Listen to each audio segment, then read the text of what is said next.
हमरे से बियाह कले रे डीजे शिव नारायण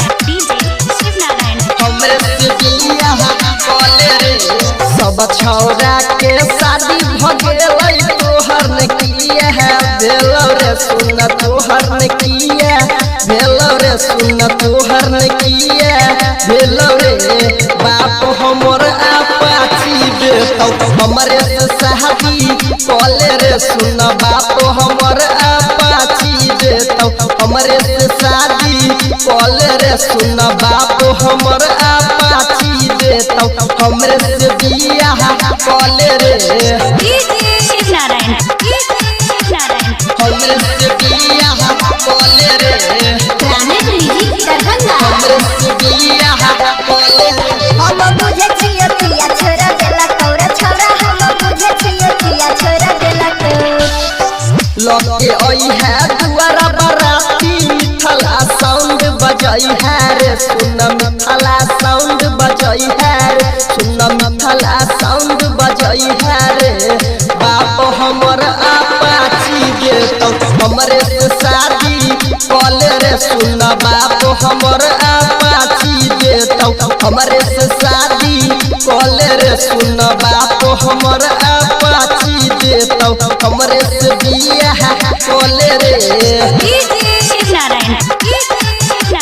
हमरे से बियाह कले रे हमरे से बियाह कले रे हम बुझे छियै पिया छोरा देला कौरा छोरा हम बुझे छियै पिया छोरा देला प्यार तू जकरा से केलही छोड़ के उहो गेलौ रे सुन छोड़ के उहो गेलौ रे सुन छोड़ के उहो गेलौ रे बाप हमर अपाची बेटौ हमरे से शादी कले रे सुन बाप हमर अपाची बेटौ हमरे से शादी कले रे सुन बाप हमर अपाची बेटौ हमरे से बियाह कले रे शिव नारायण हमरे से बियाह कले रे हमरे से बियाह कले रे हम बुझे छियै पिया छोरा देला कौरा छोरा हम बुझे छियै पिया छोरा देला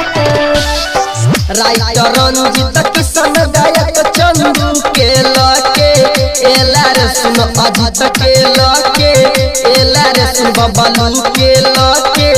एला रे बाप हमर अपाची बेटौ हमरे से शादी कले रे सुन बाप हमर अपाची बेटौ हमरे से शादी कले रे सुन बाप हमर अपाची बेटौ हमरे से बियाह कले रे म्यूजिक दरभंगा।